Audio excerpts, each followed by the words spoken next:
Hello दोस्तों, मेरे भी चौधरी आप सभी का पार्थ एकेडमी के यूट्यूब चैनल पर स्वागत करता हूं। जैसा कि आप सभी जानते हैं, पार्ट 12 में हम लोग स्टैटिक जीके के कुछ महत्वपूर्ण सवालों को देखा था और आज पार्ट 13 की हम लोग यहाँ पे चर्चा करने वाले हैं। दोस्तों, पार्ट 12 में हम लोगों ने आप लोगों को एक होमवर्क दिया था और होमवर्क ये था कि यहाँ पर ब्लू माउंटेन जो पीक है और ये ब्लू माउंटेन जो पीक किस राज्य में यहाँ पर स्थित है, हम लोगों ने आप लोगों से ये प्रश्न पूछा था। अब आपको जवाब देना था यहाँ पर कि ये ब्लू माउंटेन पीक भारत के किस राज्य में पड़ती है।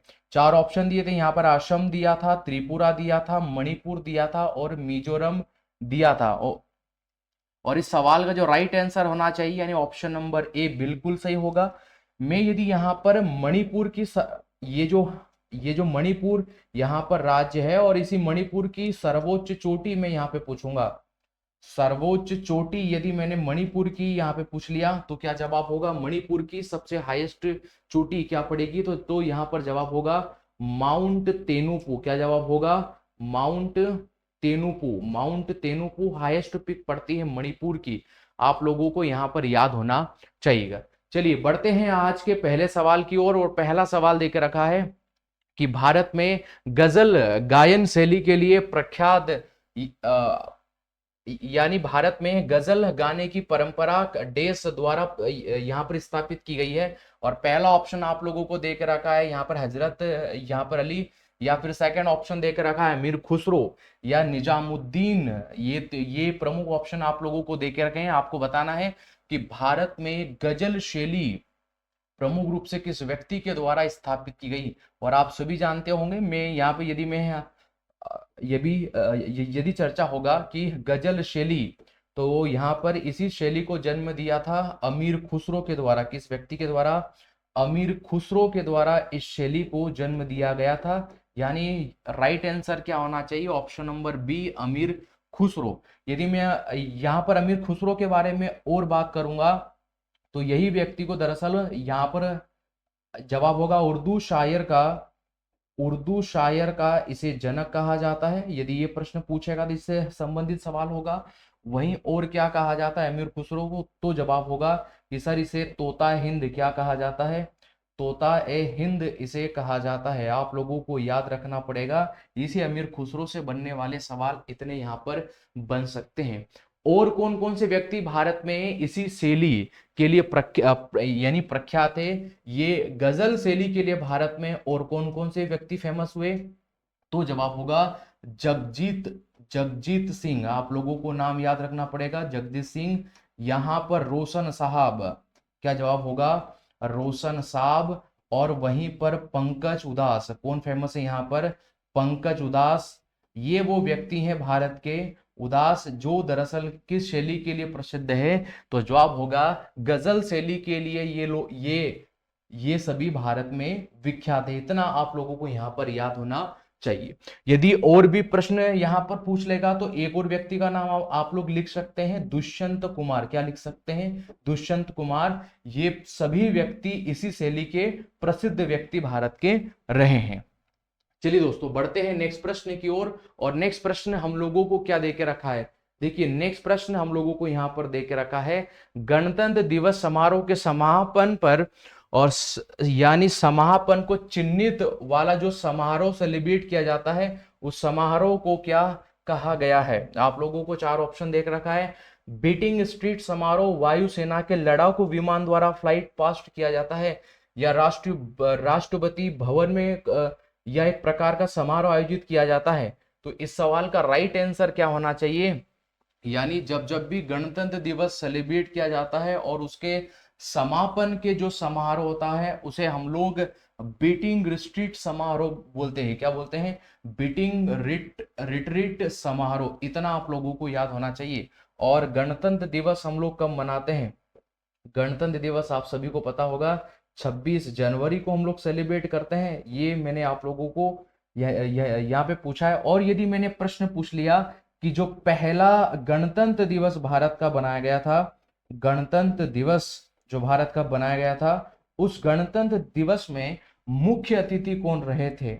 मुख्य अतिथि कौन से देश के यहाँ पर राष्ट्रपति रहे थे? अतिथि आप लोगों को जवाब देना है। मुख्य अतिथि यहाँ पर आप लोगों को पूछा है। तो कौन से देश के थे? तो जवाब होगा सर वो थे इंडोनेशिया के। कहाँ के थे? जवाब होगा इंडोनेशिया के थे सर। और सुवर्णा कौन थे दोस्तों? सुवर्णा साहब थे, आप लोगों को याद रखना है। यदि मैं सवाल पूछ लूंगा कि हाल ही में हम लोगों ने 75वां यहाँ पर गणतंत्र दिवस सेलिब्रेट किया है और इसी में मुख्य अतिथि कौन रहे हैं, इसी में मुख्य अतिथि के रूप में किस व्यक्ति के द्वारा शिरकत की? तो जवाब होगा कि सर फ्रांस के राष्ट्रपति मैक्रोन। क्या जवाब होगा? फ्रांस के राष्ट्रपति मैक्रोन द्वारा शिरकत की गई थी। भारत में इतना आप सबको यहाँ पर याद होना चाहिए। और यदि मैं बात करूंगा कि 74वें जो यहाँ पर हम लोगों ने गणतंत्र दिवस मनाया था, इसी 74 वाले गणतंत्र दिवस में किस देश के मुख्य अतिथि यहाँ पर रहे थे? मुख्य अतिथि का नाम आप सबको आना चाहिए और आप लोगों को कमेंट बॉक्स में उसका जवाब देना है। देश कौन सा था? मैं देश का नाम बता देता हूं। मिस्र देश के यहाँ पर राष्ट्रपति ने यहाँ पर शामिल हुए थे। चलिए दोस्तों बढ़ते हैं नेक्स्ट प्रश्न की ओर। इतना आप सबको इसके बारे में याद होना चाहिएगा। चलिए नेक्स्ट प्रश्न हम लोगों को यहाँ पर देख रखा है कि मट्टनचेरी जो फोर्ट है, एक महल, एक पैलेस है, ये कहां पर स्थित है? मट्टनचेरी महल, कौन सा महल? मट्टनचेरी महल, ये कहां पर स्थित है? केरल, तमिलनाडु भी ऑप्शन आप लोगों को देख रखा है। वही हम्पी कर्नाटक और तिरुपति आंध्र प्रदेश। कहां पर एक फेमस मट्टनचेरी एक महल पड़ता है?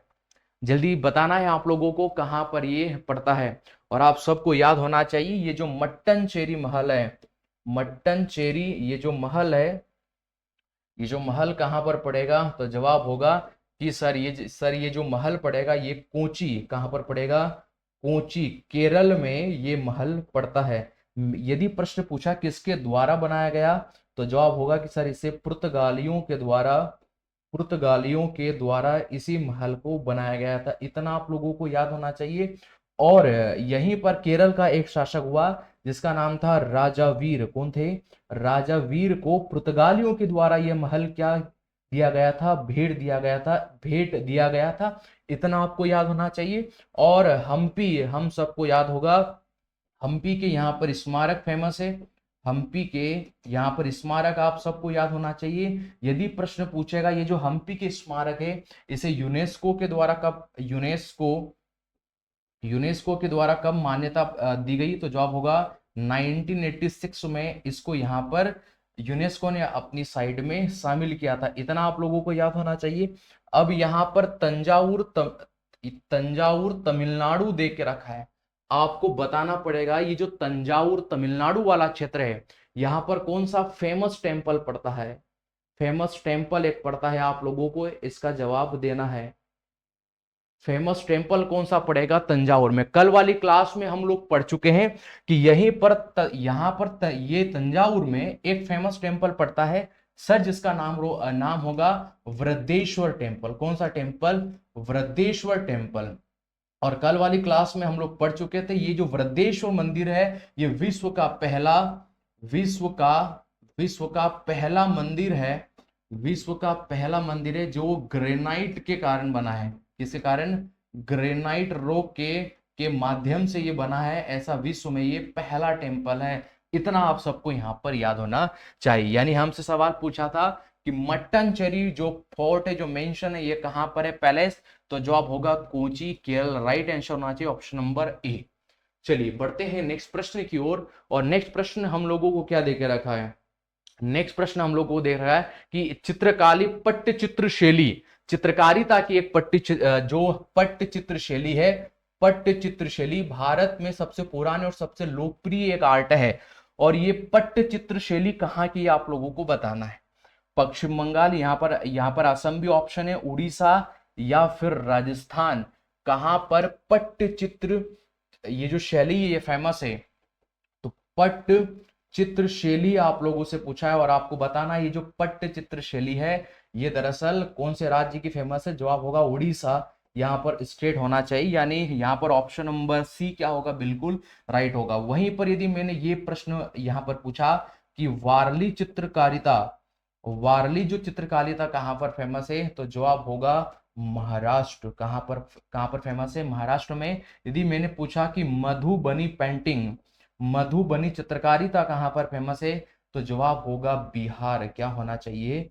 बिहार यहाँ पर होना चाहिए। वहीं पर यदि मैंने पूछा एक सवाल कि फुलकारी, आपको जवाब देना है सबको कि फुलकारी चित्रकारिता कहाँ पर फेमस है। आपको बताइए कि फुलकारी चित्रकारिता कहाँ पर फेमस है। और वहीं पर और एक चिकनकारी यहाँ पर चित्रकला आप लोगों को आना चाहिए। फुलकारी चित्रकारिता कहाँ पर पड़ेगी, तो जवाब क्या होगा? तो जवाब होगा सर ये पंजाब की फेमस है। और वहीं पर चिकनकारी, कौन सी? चिकनकारी एक चित्रकला है, ये कौन से राज्य की फेमस है? तो यूपी स्टेट की अपने आप में ये फेमस है। ये कुछ प्रमुख चित्रकारिता मैंने आप लोगों को लिखा दी है। हम लोगों से पट्टचित्र शैली के बारे में प्रश्न पूछा था, तो राइट आंसर क्या होगा? ऑप्शन नंबर सी, यानी उड़ीसा। यहां पर इतना आप सबको यहां पर याद होना चाहिए। चलिए बढ़ते हैं नेक्स्ट प्रश्न की ओर। और नेक्स्ट प्रश्न हम लोगों को क्या देख रखा है? सूरत की संधि यहां पर अंग्रेजों और किसके बीच में हुई थी? यहां पर सूरत की संधि पूछा है। पहली बात तो याद होना चाहिए सूरत की संधि कब हुआ था, तो 1775 में यहां पर सूरत की संधि हम लोगों को देखने को मिली। ये थी सूरत की संधि। सूरत की संधि, सूरत की टीटी हम लोगों से पूछा है। यहाँ पर एक एक एक ऑप्शन हम लोगों को देख रखा है, एक तरफ तो अंग्रेज थे और वर्सेस इनके में कौन था, तो जवाब होगा कि रघुनाथ राव। कौन साहब थे? रघुनाथ राव। इतना आप लोगों को याद होना चाहिए, यानी ऑप्शन नंबर ए बिल्कुल राइट होगा। मैंने यहाँ पर यदि ये प्रश्न पूछा कि पुरंदर की संधि, पुरंदर की संधि किसके बीच में हुआ था, आप लोगों से प्रश्न पूछेगा। और पुरंदर की संधि 1665 में हुई थी, पुरंदर की संधि। और एक तरफ तो थे छत्रपति शिवाजी महाराज, शिवाजी मत लिखिएगा, छत्रपति शिवाजी महाराज लिखिएगा, छत्रपति शिवाजी महाराज, छत्रपति शिवाजी महाराज। और मुख्य रूप से जो शासक था वो औरंगजेब था। कौन था? शासक का नाम ज्यादातर आता है, तो जवाब होगा औरंगजेब। इतना याद होना चाहिए। वहीं पर सवाल पूछेगा सालबाई की संधि, नहीं, यहाँ पर एक एक और प्रमुख संधि आप लोगों को याद रखना है। यहाँ पर अलीनगर की संधि, कौन सी नगर की संधि? यहाँ पर अलीनगर की जो संधि हुआ था, ये संधि आप लोगों को याद रखना है 1757 में। ये किन के बीच में हुआ था, तो जवाब हो जाएगा सिराजुद्दौला, सिराजुद्दौला। और सिराजुद्दौला और एक और कौन यहाँ पर अंग्रेज व्यक्ति था, तो जवाब हो जाएगा रॉबर्ट क्लाइव। कौन था? Robert Clive. इतना आप सबको यहाँ पर याद होना चाहिए। तो दो यहाँ पर और भी फेमस है। एक पुरंदर की संधि मैंने आप लोगों को पढ़ाया है, और वहीं पर यहाँ पर ये वाली संधि अलीनगर की संधि आप लोगों को यहाँ पर याद होना चाहिए। वहीं पर ये इतनी तीन फेमस संधियां आप लोगों को यहां पर होगी। मैंने आप लोगों से प्रश्न पूछा, चलिए चलिए बताइए सालबाई की संधि, कौन संधि? सालबाई की संधि कब हुआ? आपको बताना है जल्दी से कि भारत में ये जो सालबाई की संधि थी, ये सालबाई की संधि हम लोगों को कब दिखाई पड़ती है। और सालबाई की संधि 1782 में ये संधि हुआ था। और किन के बीच में हुआ था? एक तरफ तो मराठा थे और एक तरफ अंग्रेज हुआ करते थे। कौन हुआ करते थे? मराठा और अंग्रेज। ये चारों संधियों के बारे में आप लोगों को यहाँ पर याद होना चाहिए दोस्तों। चलिए बढ़ते हैं नेक्स्ट प्रश्न की ओर। और नेक्स्ट प्रश्न हम लोगों को क्या देख रखा है, देखिए बहुत अच्छा सवाल हम लोगों को देख रखा है यहाँ पर कि एक फारसी यात्री अब्दुल रज्जाक जो था, वो भारत के किस शासक के समयकाल में भारत में आया था? आप लोगों से ये सवाल पूछा है। यानी एक फारसी यात्री अब्दुल रज्जाक भारत के किस शासन के समयकाल में ये यहाँ पर भारत में आया था? देवराय प्रथम, कृष्ण देवराय, यहाँ पर यहाँ पर ऑप्शन में देके रखा है देवराय द्वितीय या कृष्ण राय द्वितीय। इतने सारे ऑप्शन में आप लोगों को चार ऑप्शन देके रखे हैं। पहले बात तो याद होना चाहिए कि ये दरअसल विजयनगर, विजयी सभी शासक विजयनगर साम्राज्य के अंतर्गत आते हैं, विजयनगर साम्राज्य के अंतर्गत आते हैं। और वहीं पर ये विजयनगर साम्राज्य में यहाँ पर मुख्य रूप से संगम वंश देखने को मिला। दूसरा हम लोगों को यहाँ पर कौन सा वंश देखने को मिला, तो जवाब होगा सालो वंश। वहीं पर तीसरा हम लोगों को वंश देखने को मिला यहाँ पर तालु वंश हम लोगों को देखने को मिला। और जो चौथा प्रमुख वंश इसी विजयनगर साम्राज्य के अंदर जो देखने को मिला, तो क्या होगा वो वंश, तो जवाब होगा अरावीडु वंश। कौन सा वंश? अरावीडु वंश। इतना आप लोगों को यहाँ पर याद होना चाहिए। यहाँ पर देवराय प्रथम और देवराय जो द्वितीय थे, ये देवराय प्रथम और यहाँ पर जो देवराय द्वितीय थे, ये दोनों ही तालु वंश के प्रमुख शासक हुआ करते थे। यानी ये देवराय प्रथम आप लोगों को याद रखना है, और वहीं पर देवराय द्वितीय के बारे में आप लोगों को यहाँ पर याद रखना पड़ेगा। अब ये जो अब्दुल रज्जाक एक यात्री आया था, अब्दुल रज्जाक, अब्दुल रज्जाक आया था, ये दरअसल देवराय द्वितीय के समय काल में भारत आया था। जब विजयनगर साम्राज्य में सालु वंश हुआ, और सालु वंश के शासक हुए थे देवराय द्वितीय के ये शासन काल में भारत में आया था। इतना आप लोगों को यहाँ पर याद होना चाहिए। वहीं पर एक डोमिगो पेस, कौन विदेशी व्यक्ति? डोमिगो पेस, ये किसके समय काल में आया था? तो जवाब होगा श्री कृष्ण देवराय। श्री कृष्ण देव राय शासक के समय काल में यह विजयनगर में प्रवेश किया था। और श्री कृष्ण देव राय कौन से यहाँ पर वंश से संबंधित थे? तो जवाब होगा सर ये तालु वंश से संबंधित है। कौन से वंश थे? तालु वंश थे। इतना आप लोगों को यहाँ पर याद होना चाहिए। यानी हमसे पूछा था फारसी यात्री अब्दुल रज्जाक किसके समय काल में आया था, तो क्या जवाब होगा? देवराय द्वितीय। यानी ऑप्शन नंबर सी क्या होगा इस सवाल का बिल्कुल राइट आंसर यहाँ पर होगा। चलिए बढ़ते हैं नेक्स्ट प्रश्न की ओर। और नेक्स्ट प्रश्न हम लोगों को देकर रखा है, सेल्ट एक नवपाषाण कालीन है। क्या है आप लोगों को बताना है कि ये जो सेल्ट है ये क्या है? एक मकबरा है, एक यहाँ पर उपकरण है, एक डिवाइस है, एक घर है, या एक कलश है? क्या है इस सेल्ट का मतलब? ये जो सेल्ट हम लोगों को नवपाषाण काल में एक शब्द पढ़ने को मिलता है शेल्ट, नवपाषाण काल में। और ये जो नवपाषाण काल में शेल्ट हम लोगों को देखने को मिलता है, यही हम लोगों से पूछा है क्या है। आप लोगों को याद होना चाहिए यह एक डिवाइस हुआ करता था, एक उपकरण यहाँ पर हुआ करता था। इतना आप लोगों को यहाँ पर याद होना चाहिए। यानी राइट आंसर क्या हो जाएगा? Option number A. आप लोगों को इतना यहाँ पर याद होना चाहिएगा। चलिए बढ़ते हैं नेक्स्ट प्रश्न की ओर। और नेक्स्ट प्रश्न हम लोगों को यहाँ पर दे के रखा है, देखिएगा, प्रसिद्ध नृत्यांगना आप लोगों को देकर रखा है चेन्नाचारी कुनीरामन नायर निम्नलिखित में से कौन से शास्त्रीय नृत्य से जुड़ी है? कथकली से, मणिपुरी से, ओडिसी से, या फिर सत्रिया से? किससे जुड़ी है चेन्नाचारी कुनीरामन? ये जो प्रसिद्ध नृत्यांगना है ये किस क्लासिकल डांस से जुड़ी हुई है? तो जवाब होगा कथकली। किस नृत्य से जुड़ी हुई है? कथकली। यानी ऑप्शन नंबर ए क्या होगा? बिल्कुल राइट आंसर यहाँ पर होना चाहिएगा। वहीं पर एक और महिला आप लोगों को यहाँ पर ये नाम याद होना चाहिए, जिसका नाम है शांताराव। कौन है दोस्तों? शांताराव। शांताराव भी जो ये जो महिला है ये किससे जुड़ी हुई? ये भी यही क्लासिकल डांस से यह महिला संबंधित है। इतना आप लोगों को याद होना चाहिए। हमसे पूछा था चेन्नचारी कुनीरामन के बारे में, हम लोगों को यहाँ पर प्रश्न दिया था। वहीं पर एक और प्रसिद्ध व्यक्ति जिनका नाम है सर गोपीनाथ, को क्या नाम हो जाएगा? गोपीनाथ हो जाएगा। ये भी इसी क्लासिकल डांस से जुड़े हुए व्यक्ति माने जाते हैं। चलिए बढ़ते हैं नेक्स्ट प्रश्न की ओर। और नेक्स्ट प्रश्न हम लोगों को यहाँ पर क्या देकर रखा है? अब देखिए यहाँ पर एक और क्लासिकल डांस है ओडिसी के बारे में हम लोग यहाँ पर दरअसल पहले से ही जानते हैं। एक हम लोग जानते हैं पंकज चरण महापात्र के बारे में, आप लोगों को याद होना चाहिए। पंकज चरण महापात्र के बारे में आप लोगों को यहाँ पर याद होना चाहिए। और वहीं एक और फेमस व्यक्ति जिनका नाम है सर केलू चरण महापात्र। तो यहाँ पर केलू चरण महापात्र, तो केलू चरण महापात्र के बारे में आप लोगों को यहाँ पर याद होना चाहिए। ये दोनों कहाँ से संबंधित है? तो जवाब होगा ये सर ये क्लासिकल डांस है ओडिसी से यहाँ पर संबंधित है। वहीं पर यहाँ पर एक मणिपुरी दे के रखा है। आप मणिपुरी के बारे में हम लोग कल भी पढ़ चुके हैं, बिंबावती देवी। कौन सी देवी?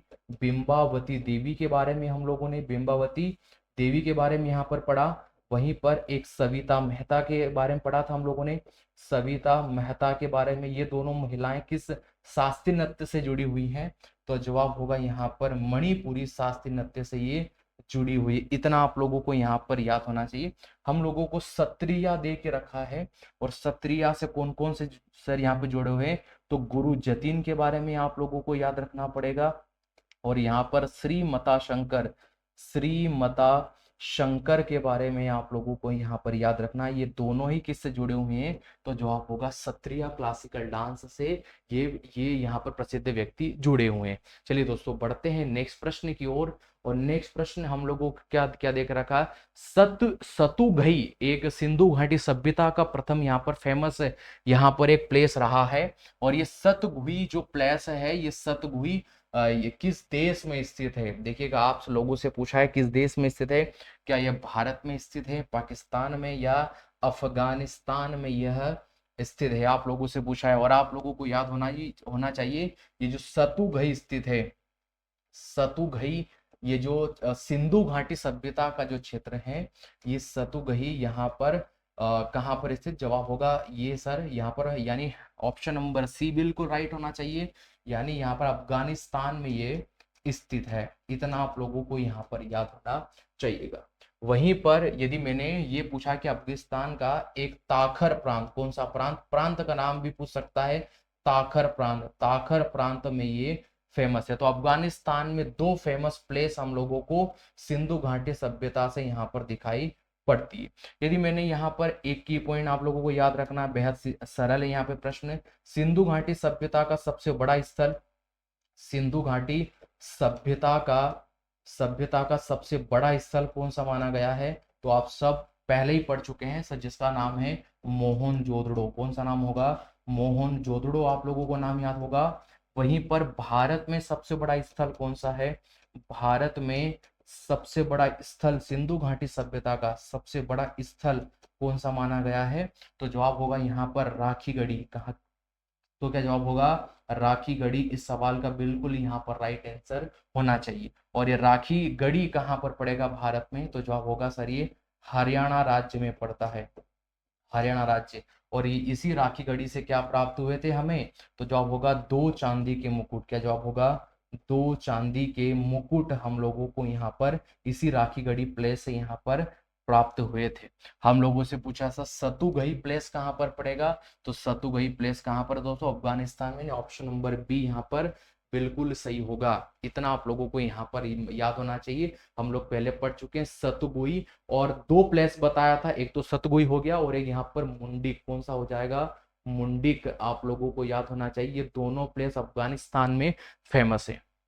ठीक है दोस्तों, चलिए बढ़ते हैं नेक्स्ट प्रश्न की ओर। और नेक्स्ट प्रश्न हम लोगों को ये दे के रखा है कि 10वीं अनुसूची के तहत लोकसभा के किसी भी सदस्यों में यदि वो यहाँ पर अयोग्य पाया गया है, तो उससे संबंधित यहाँ पर मुद्दों का यहाँ पर निर्णय कौन लेता है। और आप लोगों को 10वीं अनुसूची के बारे में पता होगा, 10वीं अनुसूची के बारे में आप लोगों को बारे में पता होगा, जिसमें क्या दे रखा है, दल बदल कानून। क्या देख रखा है, दल बदल कानून के तहत यदि कोई व्यक्ति अयोग्य पाया गया, तो उस पर संबंधित यहाँ पर जो प्रश्न है उस पर निर्णय कौन ले सकता है, आप लोगों से पूछा है। क्या उस पर ये निर्णय लेने का अधिकार प्रधानमंत्री को है, राष्ट्रपति को है, वाइस प्रेसिडेंट को है, या चेयरमैन है। जिस सदन का वो है उस चेयरमैन को यहाँ पर पावर है। यानी यहाँ पर राइट आंसर क्या होना चाहिए, ऑप्शन नंबर डी बिल्कुल राइट आंसर यहाँ पर होना चाहिएगा।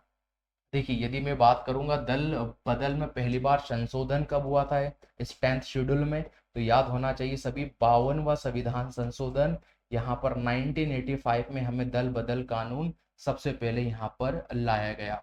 ठीक है दोस्तों, इतना आप लोगों को 10th शेड्यूल के बारे में यहाँ पर याद होना चाहिए। यानी उसे बर्खास्त करने का अधिकार जो होगा वो चेयरमैन साहब को होगा, लोकसभा अध्यक्ष का यदि वो सांसद पद से बर्खास्त हुआ है तो लोकसभा अध्यक्ष यहाँ पर निर्णय लेंगे। चलिए बढ़ते हैं नेक्स्ट प्रश्न की ओर। और नेक्स्ट प्रश्न हम लोगों को क्या देख रहा है, देखिए जेबी मावलकर भारतीय संविधान की कौन सी संविधान सभा के अध्यक्ष रहे थे, यानी कौन सी समिति हुआ करती थी, उस समिति के जेबी मावलकर यहाँ पर सदस्य हुआ करते थे। जेबी मावलकर से यहाँ पर प्रश्न पूछा है और आप लोगों को 4 समितियां यहाँ पर दे के रखी है। संविधान सभा की जो प्रमुख समिति थी उसके अध्यक्ष हुआ करते थे मौलिक अधिकारों, यहाँ पर अल्पसंख्यकों, बहिष्कृत क्षेत्रों से संबंधित वो समिति थी, या फिर कार्य सूची समिति थी, प्रकारीय समिति थी, या राष्ट्र ध्वज से संबंधित यहाँ पर समिति हुआ करती थी। आप सभी जानते हैं कि जो राष्ट्रीय ध्वज से संबंधित, जो राष्ट्रीय ध्वज से संबंधित जो भी समिति हुआ करती थी, जिसके अध्यक्ष कौन हुआ करते थे? तो जवाब होगा डॉक्टर राजेंद्र प्रसाद। कौन हुआ करते थे? डॉक्टर राजेंद्र प्रसाद हुआ करते थे। इतना आप लोगों को याद होना चाहिए। यहाँ पर मौलिक अधिकारों, अल्पसंख्यक और जनजाति क्षेत्रों के जो सलाहकार समिति थी, उसके अध्यक्ष कौन थे? तो जब होगा सरदार पटेल साहब। कौन थे? सरदार, यहाँ पर पटेल का नाम आप लोगों को याद होना चाहिएगा। वहीं पर यहाँ पर जो कार्य सूची समिति थी, इसी कार्य सूची के जो अध्यक्ष हुआ करते थे, वो कौन हुआ करते थे? तो जवाब होगा JV मावलकर। कौन हुआ करते थे? JV यहाँ पर मावलकर यहाँ पर साहब हुआ करते थे। इतना आप लोगों को यहाँ पर याद होना चाहिए। यानी सवाल का राइट आंसर क्या होगा? Option number B. अब आप लोगों को ये तो याद ही होगा कि प्रारूप समिति के अध्यक्ष कौन थे? प्रारूप जो समिति बनी थी, प्रारूप समिति बनी थी, इसके अध्यक्ष कौन थे?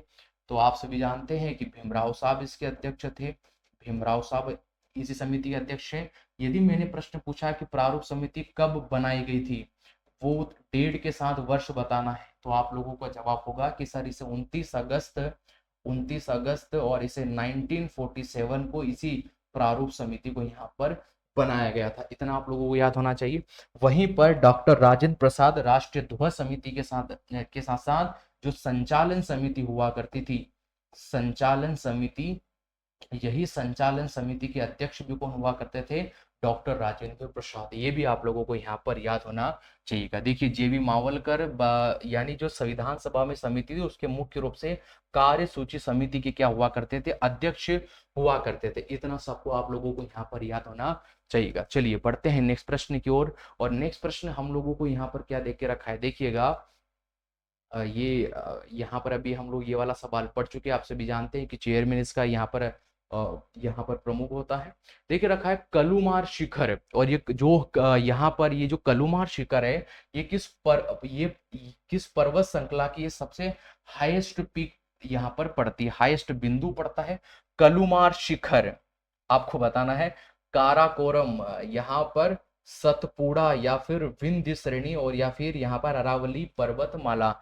आप लोगों को बताना है। ये जो कलुमार पर्वत पड़ता है, ये जो पर्वत है कलुमार पर्वत, ये कलुमार जो पर्वत है, ये कौन सी चोटी का हाईएस्ट पीक, कौन सी पर्वतमाला की हाईएस्ट पीक पड़ती है? तो दोस्तों आप लोगों ने मध्य प्रदेश पढ़ा होगा, और मध्य प्रदेश में हम लोग प्रमुख रूप से दो पर्वतमालाओं के बारे में पढ़ते हैं। दो पर्वतमालाओं के बारे में सर, एक होगी यहाँ पर विंध्य श्रेणी। आप विंध्य श्रेणी के बारे में आप लोगों ने पढ़ा होगा, ये इस तरीके से फैली हुई है मध्य प्रदेश में। और वहीं पर यहाँ पर नीचे एक और पर्वत श्रेणी है सर, जिसका क्या नाम होगा? जिसका नाम होगा यहाँ पर सतपुड़ा श्रेणी। कौन श्रेणी? सतपुड़ा श्रेणी। तो ये जो सतपुड़ा श्रेणी है, और ये जो यहाँ पर ये जो सतपुड़ा श्रेणी है, इसी सतपुड़ा, ये दो श्रेणी आप लोगों को यहाँ पर दे के रखा है। यहाँ पर एक और श्रेणी है, यहाँ पर ये आपकी अरावली पर्वतमाला। और ये अरावली पर्वतमाला कहाँ पर फैली हुई है? जवाब होगा राजस्थान में। और इसी अरावली पर्वतमाला की गुरु शिखर सबसे हाईएस्ट पीक पड़ती है, गुरु शिखर। तो आप लोगों को यहाँ पर याद होना चाहिए इसी गुरु शिखर के बारे में। अब हमसे पूछा है यहाँ पर, ये जो शिखर है कलुमार शिखर, और जो कलुमार शिखर होगा, ये विंध्य श्रेणी का सबसे हाईएस्ट पीक पड़ता है। अब सर इसे और किस नाम से जाना जाता है? तो इसे सद्भावना, किस नाम से जाना जाता है?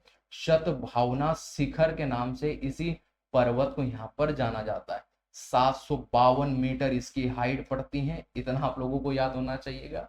तो विंध्य श्रेणी की जो सबसे हाईएस्ट पीक पड़ेगी, सद्भावना शिखर पड़ेगी। और यदि मैंने ये प्रश्न पूछा कि यहाँ पर सतपुड़ा पर्वतमाला की सबसे हाईएस्ट पीक कौन सा पड़ेगा, तो महादेव पर्वत पर स्थित एक यहाँ पर धूपगढ़ चोटी, कौन सी चोटी? धूपगढ़ चोटी के बारे में आप लोगों को यहाँ पर याद होना चाहिए, जिसकी हाइट यहाँ पर 1350 मीटर इसकी ऊंचाई यहाँ पर पड़ती है। और यही चोटी दरअसल यहाँ पर मध्य प्रदेश की सबसे ऊंची चोटी भी कौन सी मानी जाती है? यही धूपगढ़ चोटी यहाँ पर मानी जाती है। अब यहाँ पर काराकोरम दे के रखा है, और ये जो कोरम है, इसकी सबसे हाईएस्ट पीक कौन सी पड़ेगी? तो जवाब होगा यहाँ पर K2। क्या पड़ेगी सर? K2 पड़ेगी। हमसे पूछा था ये जो शिखर पर्वत के, तो राइट आंसर क्या हो जाएगा? विंध्य श्रेणी, यानी ऑप्शन नंबर सी क्या होगा? बिल्कुल यहाँ पर सही होगा। चलिए दोस्तों बढ़ते हैं नेक्स्ट प्रश्न की ओर। सभी के बारे में हम लोग पढ़ चुके हैं। विंध्य श्रेणी से संबंधित और क्या सवाल पूछ सकता है, और सतपुड़ा पर्वतमाला से और क्या सवाल पूछ सकता है। ये दोनों श्रेणियां किस प्रकार की यहाँ पर पर्वत श्रेणियां हैं, तो जवाब होगा कि सर ये ब्लॉक पर्वत का उदाहरण है। कौन से पर्वत का उदाहरण है, ब्लॉक पर्वत के यहाँ पर उदाहरण माने जाते हैं। इतना भी आप लोगों को यहाँ पर याद होना चाहिए। चलिए बढ़ते हैं नेक्स्ट प्रश्न की ओर। और नेक्स्ट प्रश्न है कि वह न्यूनतम राशि जिसे real time gross settlement RTGS के माध्यम से प्रेषित किया जाता है। आप लोगों ने सुना होगा आरटीजीएस के बारे में यहाँ पर, और उसके द्वारा कितनी राशि को एक साथ यहाँ पर प्रेषित किया जाता है। 2 लाख, 1 लाख, 3 लाख, या फिर ऑप्शन दे के रखा है 5 लाख। आपको बताना है कि आरटीजीएस क्या होता है। जानते हैं आप लोग आरटीजीएस के बारे में, रियल टाइम ग्रॉस सेटलमेंट के बारे में जानते हैं या नहीं। देखिए यहाँ पर आरटीजीएस एक बैंकिंग प्रणाली है। आरटीजीएस के बारे में मैं आप लोगों को थोड़ी जानकारी देना चाहूंगा। मान लीजिएगा आरटीजीएस में जो यहाँ पर न्यूनतम राशि कितनी भेजी जा सकती है, न्यूनतम राशि की मैं बात करूंगा। न्यूनतम राशि कितनी भेजी जा सकती है, न्यूनतम राशि यहाँ पर 2 लाख की न्यूनतम राशि भेजी सकती है। यदि आप लोगों को एक अकाउंट से दूसरे अकाउंट में पैसे डालने हैं तो आप लोगों के पास लगभग कितने पैसे होना चाहिए, 2 लाख रुपए यहाँ पर होना चाहिए। मान लीजिएगा यहाँ पर एक बैंक है जिसका नाम है एसबीआई बैंक, और वहीं पर यहाँ पर एक और बैंक, आप कोई सी बैंक मान लीजिएगा, यहाँ पर एक आप यहाँ पर पीएनबी बैंक मान लीजिएगा, पंजाब नेशनल बैंक मान लीजिएगा। यहाँ पर जो आरटीजीएस से पैसे यहाँ पर किस तरीके से ट्रांसफर किए जाते हैं, तो ये आप लोगों को समझना पड़ेगा। मान लीजिएगा एक व्यक्ति है, इस व्यक्ति को एसबीआई में इस व्यक्ति का अकाउंट यहाँ पर ओपन है, और इस व्यक्ति को इसी अकाउंट से इसी पंजाब नेशनल बैंक में 2 लाख रुपए यहाँ पर भेजना है, या ये पंजाब नेशनल बैंक को इसी यहीं पर एसबीआई बैंक में यहाँ पर पैसे ट्रांसफर यही बैंक को यहाँ पर देना है। तो अब क्या होगा, मान लीजिएगा कि ये जो भी बैंक आरटीजीएस के माध्यम से पैसे डालती है, ये दोनों ही बैंक एक सूची तैयार करती है। क्या तैयार होगी, यहाँ पर एक सूची तैयार होगी। मान लीजिएगा 1 आवर के अंतर्गत, 1 घंटे के अंतर्गत यहाँ पर एसबीआई बैंक को, ये पंजाब नेशनल बैंक को यहाँ पर 100 करोड़ रुपए देना है। प्राइस कितना देना है, 100 करोड़ रुपए देना है। हम लोगों ने थोड़ी ज्यादा राशि ले ली है। और वहीं पर इसी पंजाब नेशनल बैंक को एसबीआई को यहाँ पर 70 करोड़ रुपए देने। पैसे कितने देने हैं, 70 करोड़ यहाँ पर देने हैं। आप लोगों को यहाँ पे समझ में आ रहा होगा। यानी इसी एसबीआई बैंक को 100 सीआर रुपए की धनराशि पंजाब नेशनल बैंक को यहाँ पर देनी है, और इसी पंजाब नेशनल बैंक को यहाँ पर एसबीआई को 70 सीआर रुपए की यहाँ पर राशि देनी है। देखिए 70 यहाँ पर जो सीआर रुपए हैं दोनों के बराबर हुए हैं। अब यहाँ पर क्या होगा कि इस यहाँ पर एसबीआई बैंक को 30 सीआर रुपए ज्यादा देने हैं यहाँ पे पंजाब नेशनल बैंक को। तो ये पंजाब नेशनल बैंक क्या करेगी, यही एसबीआई बैंक इसी पंजाब नेशनल बैंक को 30 करोड़ रुपए यहाँ पर पैसे देगी।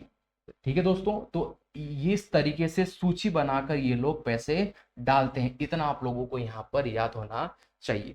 तो मैंने यदि प्रश्न पूछा कि ये जो आरटीजीएस होता है, यही आरटीजीएस से न्यूनतम राशि कितनी भेजी जा सकती है, न्यूनतम राशि कितनी भेजी जा सकती है, तो जवाब होगा यहाँ पर 2 लाख रुपए। प्राइस कितना होगा, 2 लाख रुपए, इतनी राशि यहाँ पर भेजी जा सकती है।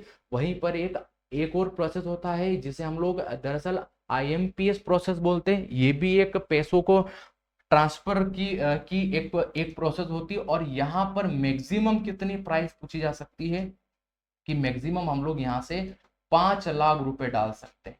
यानी एक साथ इसी प्रोसेस के द्वारा हम लोग 5 लाख रुपए यहाँ पे डाल सकते हैं। ठीक है दोस्तों, तो ये आरटीजीएस के माध्यम से हम लोग न्यूनतम 2 लाख रुपए यहाँ पे डाल सकते हैं। राइट आंसर क्या हो जाएगा, ऑप्शन नंबर ए होगा। चलिए बढ़ते हैं नेक्स्ट प्रश्न की ओर। और नेक्स्ट प्रश्न हम लोगों को क्या देके रखा है यहाँ पर, सत्रिया नृत्य शैली यहाँ पर असम के एक महान संत डेस द्वारा 15वीं शताब्दी और यहाँ पर सुधार किया गया। और 4 आप लोगों को यहाँ पर ऑप्शन देख रखे हैं, चैतन्य महा, यहाँ पे प्रभु महापुरुष शंकरदेव, वल्लभाचार्य और संत नामदेव। कौन से पूछे हैं? संत नामदेव आप लोगों को यहाँ पे देख रखा है। और सत्रिया से अभी हम लोगों ने पढ़ लिया है, सत्रिया से अभी हम लोग यहाँ पे पढ़ चुके हैं कि यहाँ पे महापुरुष जो शंकर देव ने, शंकर देव यहाँ पर जो दरअसल सवाल हम लोगों से पूछा है कि 15वीं शताब्दी में सबसे बड़े सुधारक यहाँ पर हुए। इतना आप लोगों को यहाँ पर और राइट यहाँ पर याद होना चाहिए। यानी ऑप्शन नंबर क्या से होगा? ऑप्शन नंबर बी सवाल का क्या होगा? एकदम राइट आंसर यहाँ पर होना चाहिए। चलिए बढ़ते हैं नेक्स्ट प्रश्न की ओर। और नेक्स्ट प्रश्न हम लोगों को देकर रखा है यहाँ पर अनंत जो गिरी, जो माउंटेन है, जो पहाड़ियां हैं, यही अनंत गिरी पहाड़ियां भारत के किस राज्य में यहाँ पर स्थित है? केरल में देके रखा है, यहाँ पर एक ऑप्शन देके रखा है, यहाँ पर आंध्र प्रदेश, तेलंगाना या कर्नाटक। कहाँ पर ये अनंत गिरी पहाड़ियां स्थित है? तो इस सवाल का राइट आंसर क्या होना चाहिए कि ऑप्शन नंबर सी, अनंत गिरी की पहाड़ियां हमें तेलंगाना राज्य में अंतर्गत देखने को मिलती। मैं यहाँ पे बात करूंगा कि कार्डिमम की पहाड़ियां कहाँ पर होगी? केरल में। कार्डिमम की जो पहाड़ियां हैं, कार्डिमम की जो पहाड़ियां हैं, ये कार्डिमम की पहाड़ियां कहाँ पर देखने को मिलती है? तो जवाब होगा केरल में हम लोगों को देखने को मिलती है। और भारत की सबसे दक्षिणतम पहाड़ियां भी यही है। भारत की सबसे जो दक्षिणतम पहाड़ियां हैं, भारत की सबसे दक्षिणतम पहाड़ियां भी यही कार्डिमम की पहाड़ियां यहाँ पर मानी जाती है। और वहीं पर यहाँ पर एक येला पर्वत पड़ता है, आप लोगों को याद होना चाहिए। येला पर्वत किस राज्य में स्थित है? तो जवाब होगा केरल में स्थित है। ये भी आप लोगों को यहाँ पर याद होना चाहिए। ठीक है दोस्तों, तो यहाँ पर ये अनंतगिरी की पहाड़ियां हम लोगों से पूछी, तो ऑप्शन नंबर सी क्या होगा इस सवाल का? बिल्कुल राइट आंसर यहाँ पर होना चाहिए। चलिए बढ़ते हैं नेक्स्ट प्रश्न की ओर। और नेक्स्ट प्रश्न हम लोगों को देख रखा है कि प्रतिनिधि यहाँ पर एक जो नृत्यकार है बिरजू महाराज, बिरजू महाराज कौन से घराने से संबंधित है? देखिए अच्छा प्रश्न पूछा है, आप लोगों को बताना है कि बिरजू महाराज कौन से घराने से यहाँ पर संबंधित है। ठीक है दोस्तों, तो बिरजू महाराज का संबंध आप सभी जानते हैं, बिरजू महाराज, और बिरजू महाराज का संबंध कौन से घराने से होगा? तो जवाब होगा लखनऊ घराना। कौन सा घराना? लखनऊ घराना। लखनऊ घराना से ये संबंधित है, इतना आप लोगों को याद होना चाहिए। यहाँ पर एक बनारस घराना दे के रखा है, बनारस घराना। मैंने सवाल ये पूछा, ये जो बनारस बनारस घराना है, इसी बनारस घराना के यहाँ पर संस्थापक कौन हुए? कौन हुए दोस्तों? संस्थापक कौन हुए? इतना आप लोगों को यहाँ पर पूछा है, बनारस घराना के संस्थापक। तो जवाब होगा कि सर जानकी प्रसाद। क्या जवाब होगा? जानकी प्रसाद क्या माने जाते हैं? इसी बनारस घराने के यहाँ पर संस्थापक माने जाते हैं। इतना आप लोगों को यहाँ पर याद होना चाहिए। यहाँ पर एक जयपुर घराना देख रखा है, और यदि प्रश्न पूछा कि ये जो जयपुर घराना है, इसी जयपुर घराना के संस्थापक कौन हुए? यदि आप लोगों से ऐसा प्रश्न यहाँ पर दिया, तो आप लोगों को क्या जवाब होगा? यहाँ पर देख रखा है जयपुर घराना, तो जवाब होगा कालका प्रसाद। क्या जवाब होगा? कालका प्रसाद को श्रेय दिया जाता है इसी जयपुर घराने का। ठीक है दोस्तों, इतना आप लोगों को समझ में आया होगा। यानी पंडित ये जो बिरजू महाराज है, नृत्यकार है, ये लखनऊ घराने से क्या है दोस्तों? संबंधित। चलिए बढ़ते हैं नेक्स्ट प्रश्न की ओर। और नेक्स्ट प्रश्न हम लोगों को यहाँ पे क्या देख रखा है? देखिएगा, अब देखिए 2011 की जनगणना के अनुसार कौन से राज्यों में यहाँ पर महिला और पुरुष में जो साक्षरता है, साक्षरता में सबसे यहाँ पर डिफरेंस हम लोगों को देखने को मिला है। यानी जिस राज्य में पुरुष की साक्षरता और महिला की जो साक्षरता है, वो महिला की साक्षरता हम लोगों को कहाँ पर यहाँ पर देखने को मिलेगी? तो पहला ऑप्शन यहाँ पर राजस्थान दे के रखा है, केरल दे के रखा है, यहाँ पर यूपी दे के रखा है, और मध्य प्रदेश दे के रखा है। कहाँ पर हम लोगों को दरअसल पुरुष और महिला का, पुरुष साक्षरता जो है और जो महिला साक्षरता है, जो महिला साक्षरता है, इसी महिला साक्षरता का सबसे ज्यादा हम लोगों को यहाँ पर डिफरेंस कहाँ पर दिखाई देता है? तो जवाब होगा राजस्थान। किस राज्य में दिखाई देता है? यहाँ पर ऑप्शन नंबर ए क्या होगा? बिल्कुल राइट आंसर यहाँ पर होगा। इतना आप लोगों को याद होना चाहिए दोस्तों।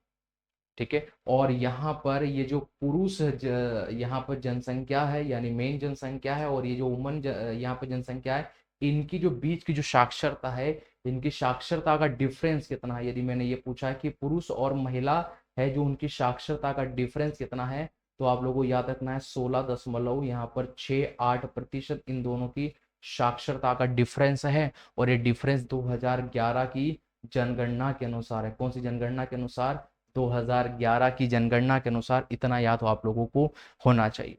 और 2011 की जनगणना के अनुसार, 2011 की जनगणना के अनुसार भारत की कुल जनसंख्या का, भारत की कुल जनसंख्या का आप लोगों को याद होना चाहिए कि 22% लोग गरीबी रेखा से नीचे हैं। 22% लोग क्या है दोस्तों? गरीबी रेखा से नीचे हैं। ये भी पॉइंट आप लोगों को याद होना चाहिए।